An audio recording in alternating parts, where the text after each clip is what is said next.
Hello, and welcome to this edition of People in Transition. I'm your host, Bob Durst. I've been hiring, firing, and mentoring executives, frontline employees, interns, and job seekers in companies around the world through a host of transitions, some difficult, but most very good. I work with people in Hong Kong, India, Australia, and across the United States. What sets them apart? A lot, but there's more they have in common. And one of those commonalities is transition is a part of life. This experience has given me a bird's eye view on a variety of trends, economies, industry disruptors, and transitions that are big and small. It also brought me into contact with the thought leaders and decision makers you need to meet, the people who can make the difference that matters to you right now.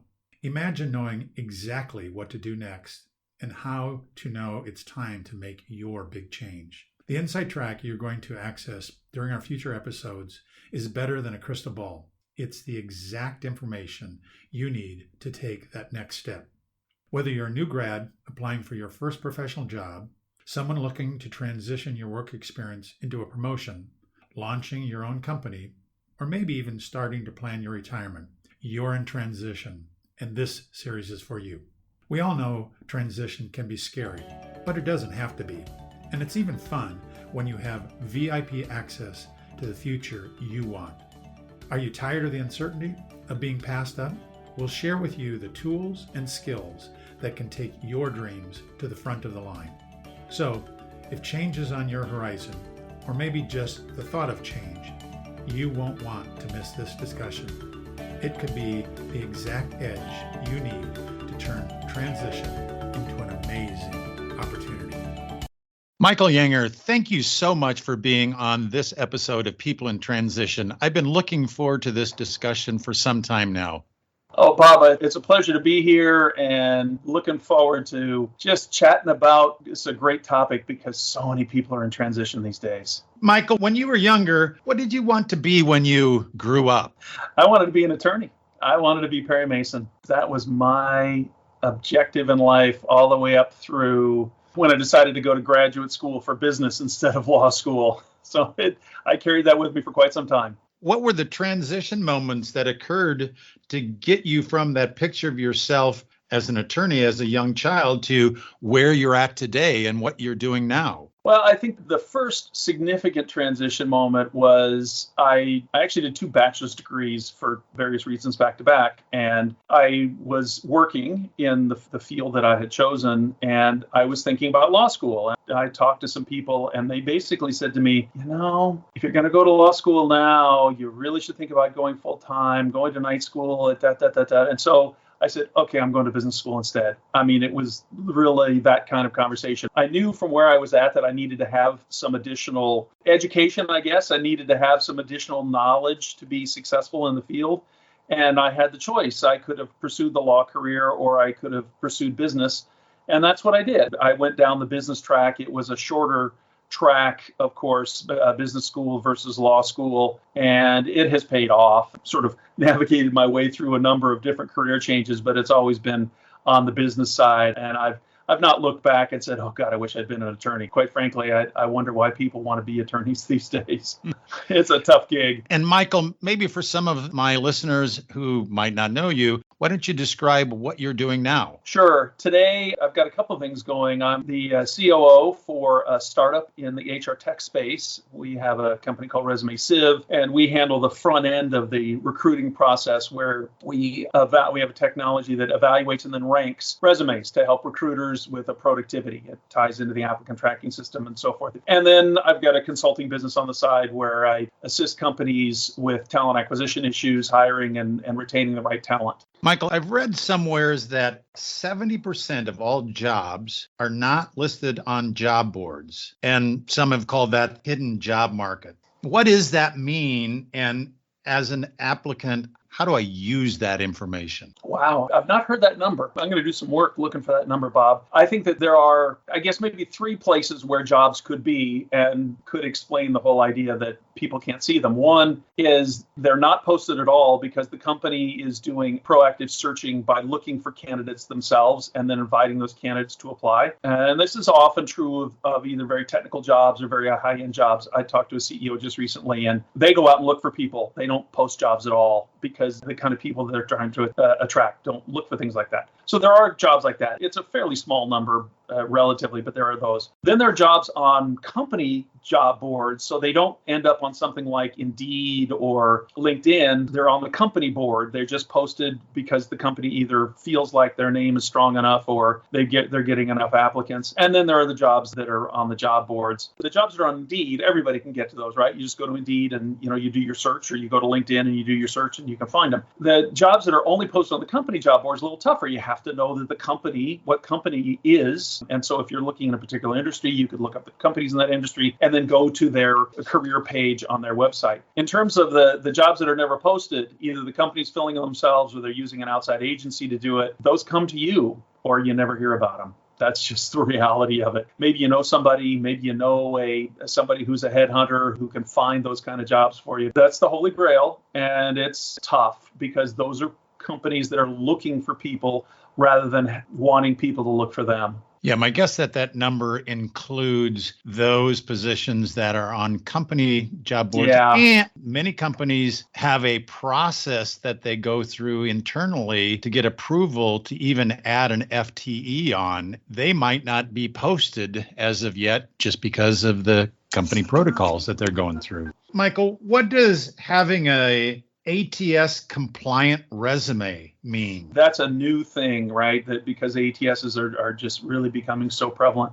It has to be easy to read for the machine. Back in the good old days, we wrote resumes that would attract somebody's attention depending on the kind of job you're going for. Nowadays, the ATS is almost all of them have the capability of parsing the resume. And so they're looking for resumes that are organized in a certain way. There are some parsers that are better than others. And so it's almost like you don't want it to be visually appealing anymore. There should be no graphics. There should be no boxes and multiple columns. It should just be a fairly straightforward page. Dates should be clear and in a standard format. It's okay to have things like experience and education in separate sections. The one thing that really defeats just about every ATS is a resume that's written around accomplishments. And there's a school of thought that you write a resume around accomplishments. Well, the challenge with that is that accomplishments are not often linked with the company where you did the accomplishment. And so what you end up with, and this is very common, is you'll apply for a job and they'll say, load your resume, and then it'll take you to the job application. And maybe it got your name right. Maybe.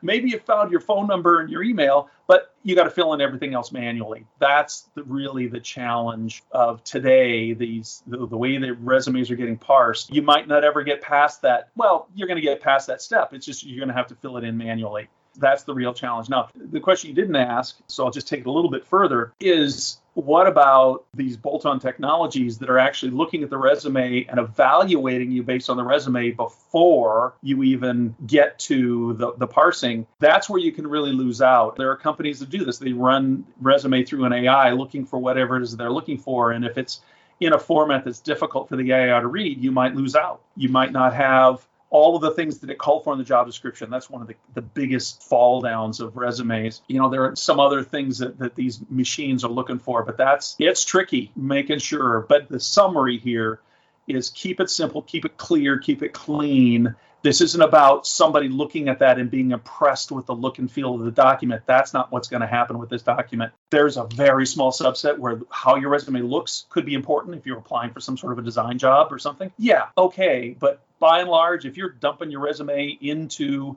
an applicant tracking system, it doesn't matter what it looks like because the machine is only looking at the words. They're not looking at pretty pictures. Michael, does that mean that I should load up my resume with keywords that the position might be looking for? Is that going to help me? Well, it will absolutely help you. And let's be clear, they should be honest.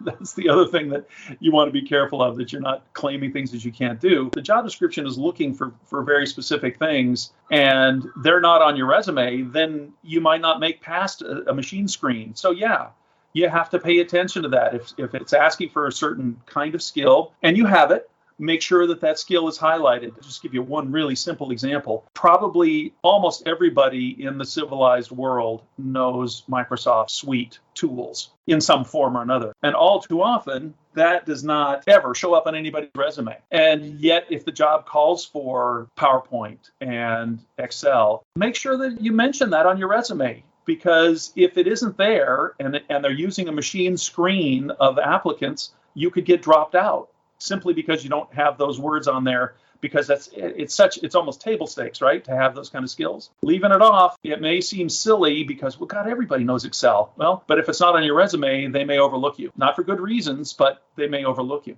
Do you think age proofing your resume is necessary, or do you think that it's just plain deceiving? I don't know how you can age proof it, although you've raised an interesting question. In the diversity, equity, and inclusion and belonging space, there's a school of thought around a redacted resume where dates are taken off and names of schools are taken off, and it really just does focus on skills. So there are people who are looking at that as a way to avoid the unconscious bias that comes from something like age proofing. It is tricky because then you got the length of the resume issue. Like, for example, my resume covers about 20 years of my career, which is less than half of my career. But if you look at the school dates, because they always ask you, when did you go to school? And you can't skip it because it's a mandatory field. It looks like there's this massive gap between when I graduated from college and the first job that's on the resume. The internet and whatnot, it's hard to avoid the age thing and really fool anybody. I don't see how it works at the end of the day. If they're going to play that game, if that's the way they're going to hire, you're not going to fool them. Michael, is there any personal information that you would coach someone to put on their resume? That kind of stuff is often not paid attention to. I know we all have it in our summary. It's probably on our LinkedIn page. The risk of putting something personal is you can turn somebody off, depending on what the personal activity is. I like skiing and I raise dogs and I live in Charlotte, North Carolina. That's not so terrible. If you start straying into things that focus on your beliefs of some sort or another, you might turn people off. The thing is, I don't think it's really necessary. They're not looking for those kind of things to come from the resume. Those kind of things are going to come from an interview when they talk to you and start to uncover a little bit more about who you are beyond just your work life. And so I think that the best answer is better to be safe than sorry. Doesn't really enhance. Now, maybe you're applying for a job where your hobby really reinforces that kind of work. Okay, there's a judgment call, but as a rule, I don't think that kind of information really does you any good one way or the other. Someone once told me that when I created my resume, I should use as many action verbs and numbers wherever possible on my resume. How would you coach someone in terms of that? What that speaks to is results. If you had a job, whatever job you had, I was a project manager, and 95% of the time, my projects were on time and under budget, as an example. Or I was a sales representative, and in 2021, I exceeded my quota by 13%. And I was in the top 5% of my group. Those are really important kind of things. You're an executive. My department exceeded our goals, or we underspent our budget, or whatever the case may be, because it shows what your accomplishments are. The fact that you did a job, okay, that's great. What was it that you accomplished when you were doing that job? So there is absolutely value. If you looked at my resume, for example, every job I've done, I've got an example or two of something that I accomplished on that job, so someone can look and understand the scope and my level of success at that particular job. We've talked a fair amount about things that should be on a resume. Michael, what are some of the mistakes that you've seen people make as they've drafted their resume? I think that some of the mistakes, there's some of the things that we've already touched on, which is they actually leave things off. They don't put dates in. Some of these are almost editing mistakes. They leave the name of their school off. And so it's about being precise and being accurate. I think the other mistake that is certainly something that still goes on today is that people use the same resume for every job they apply for. Now, if you're applying for exactly the same job at every single company where you are applying, well, maybe that makes some sense. And generally, that's not the case. Every job has a nuance. Even if all you're applying for are sales jobs, there will be things that they're looking for, whether it's the kind of market or the kind of customer or the kind of product or whatever it is. You should spend a few minutes making sure that your resume matches the job description. This is probably the number one thing that I would leave people with. Make sure your resume matches what the job description is looking for. Again, honestly, as opposed to just making it up, because that's what companies are looking at today. I talked to a CEO a couple of weeks ago who had a chief operating officer job open. He had 1,000 applicants. He's looking for exactly what he's looking for, and he's not looking for anything else because he doesn't have time to try and figure out, well, do you really have this or you don't? So if it's not there, then you say, well, next, and it's going to get discarded. The machines that are evaluating resumes will do the same thing. If they're looking for these 5 skills and you only have 4 of them, you're going to get an 80% score versus somebody who's got all 5. So pay attention to what's on the job description and make sure that your resume reflects it. And if you only have that 80% score, are you coaching them to not even apply? Well, no, because if you're on LinkedIn, for example, and most people are, and a job comes up and it says, you're a 75% match of this, that may be the best there is. You just never know. Just recognize that there's a difference between saying I don't have it and then going for it anyway because you think you've got other things or you're strong enough that you can overcome that. Just recognize that it's possible you will be screened out because you're not a redheaded, left-handed underwater nuclear welding expert. You're redheaded, you're left-handed, and you can swim, right? It's, what's missing. Just there's a judgment call if you're not a perfect match or a really strong match. Because again, that's what the tools are looking for. They're looking for the strong match. I've recruited a lot of positions, but never a redheaded, left-handed underwater nuclear welder. Yeah, there you go. Michael, let's talk about cover letters for a moment. Should you use them? If yes, what are the key things that you'd expect to be on a cover letter? My recommendation is you use a cover letter if it's asked for. And the reason I say that is if they're asking for it, then they're probably going to read it. If they're not asking for it, then you're potentially putting something in there that's never going to be evaluated. So it's something to think about. Yeah, again, if you're applying through an ATS, this is certainly true. Now, if you're applying and you're sending something to somebody, either because they asked or because you got introduced or because you think that they might actually open your email or your letter, sure, you can put a cover letter on it. It should be brief. It should speak to what's your objective, how do you fit, what kind of value you can bring, and suggest next steps. Now, you can do the same thing often in LinkedIn, right? I mean, one of the things that I was coached on and I share with other people is when you apply to a job, for example, on LinkedIn. A lot of people are doing that these days. It tends to be simple. There might be only 4 or 5 questions and away your resume goes. Then connect with the recruiter. You can often figure out who posted that job just by looking at the job posting itself. Connect with them and raise yourself up, raise your visibility up. So in a sense, that's a cover letter, right? You're putting yourself out there in a little note in your connection request. Always put a note with your connection request. And so if they ask for it, yes. If they don't ask for it, then don't, because they probably won't read it. Michael, I've read someplace that some significant percentage, and I've seen numbers as great as over half, candidates have at some point in the interview process lied about something. What's your reaction to this, and how would you coach people on this subject? The number doesn't surprise me, and it's a sad commentary that people think that the way to get a job is to lie about something.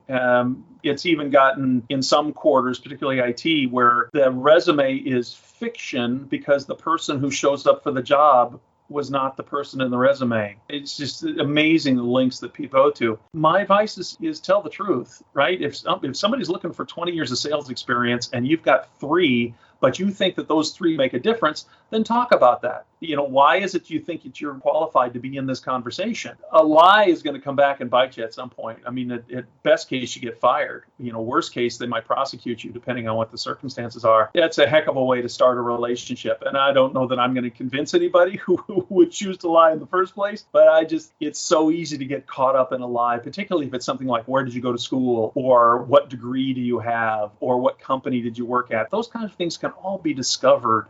Especially nowadays, it's so easy for someone to run a background check on you and get chapter and verse. One other bit of advice is that your resume should match your LinkedIn profile and vice versa, because companies are looking at that. They're looking for consistency. Do you say the same things on LinkedIn that you say in your resume? And if not, then again, best case, they might ask you about it, but worst case, they might say, well, this person, one of these documents is not true. Either way, they've told me something that's not true, and so I'm not going to move them forward. That's the risk you run. Michael, do you think the recruiting process itself has changed somehow during the pandemic? And I guess a follow-up question is that do you think that change will continue in the foreseeable future? I think the simple answer is yes, of course it changed during the pandemic, because you went from a situation towards the end of 2019 where jobs were scarce and candidates were plentiful because people were just looking to change jobs, to jobs being non-existent. And so, recruiters dealing with just thousands of applicants and going through them much more quickly. I think we're getting back to more of a normal, like pre-pandemic kind of situation. I think that probably the largest fundamental change is that the process has become so much more virtual. For certain jobs, it used to be that, the first thing you did is you came in for an interview, and then you came in for another interview, and then you came in for another interview. But now it is entirely possible, even for fairly senior jobs, that Zoom might be as close to personal as you get, because quite frankly, you're not going to go into an office. You're going to stay wherever it is that you're seated and do this work. So there have been some subtleties. I think the recruiting process doesn't change very much, Bob. Source, screen, interview, hire. It's what you do in between those steps that can be interesting. And I think that just the fundamental difference is the shift from too many candidates and not enough jobs to now too many jobs and not enough candidates. And that'll settle out after a while anyway, because at some point companies will say, well, I've been doing it without people, so maybe I just don't need to fill these jobs, right? So there's going to be some settling of that here over the next year or so, depending on where you think the economy is going. Michael, we read a lot about the Great Resignation. Help us understand what that means, and certainly what it means for a job seeker. The general term has to do with the fact that an above average number of people are resigning their jobs every month. And that trend is still continuing. It started to pick up at the end of last year and is still going on today. And what's different at this point is that often people are resigning without having another job, because they're able to find another one fairly quickly. So what it means is a lot of churn in the market. It also means that companies are perhaps a little more desperate to hire people. I saw one stat. I'll throw one of your 70% numbers at you, Bob. A survey of CEOs said that 70% of the people they hire is the wrong person, because companies are so desperate to hire. And so it's really creating right now a job seekers market where companies are desperate, and maybe you can get some more money, you can get some other things that you want. Maybe they don't look at you quite as closely as they would, because, again, they're so desperate to have these jobs filled. But it just does mean that there are a lot of job seekers in the market, even though unemployment is fairly low, because, there are 4 million people or something like that who resigned in May. Well, in April, those 4 million people were thinking about resigning. And so maybe they were looking for jobs and then they resigned. So it just creates more churn in the market, where people are mobile. They're leaving jobs they took during the pandemic that they didn't want, but they needed a job, or they're leaving jobs that won't let them work from home anymore. There are a lot of reasons, and those reasons haven't all gone away yet. Michael, if you were coaching someone who is in transition and you described to them an ideal daily or weekly search schedule that they should follow so that they would have maximum impact and hopefully find their next great job opportunity as quickly and efficiently as possible, how would you coach them for that schedule? The stats I've seen said jobs tend to be posted more towards the end of the week. And so you should be looking aggressively Wednesday, Thursday, Friday, because you might get in there sooner than others. If you're looking over the weekend, you're probably going to be looking at things that have already been picked over, that might already have a bunch of applicants in place. You should be thinking about that. And so at the beginning of the week, maybe is follow-up time or research time, and then doing your searching and doing your applications towards the end of the week. We really do live in at least a 7x12 world, maybe even more than that, depending on the kind of jobs you're looking for.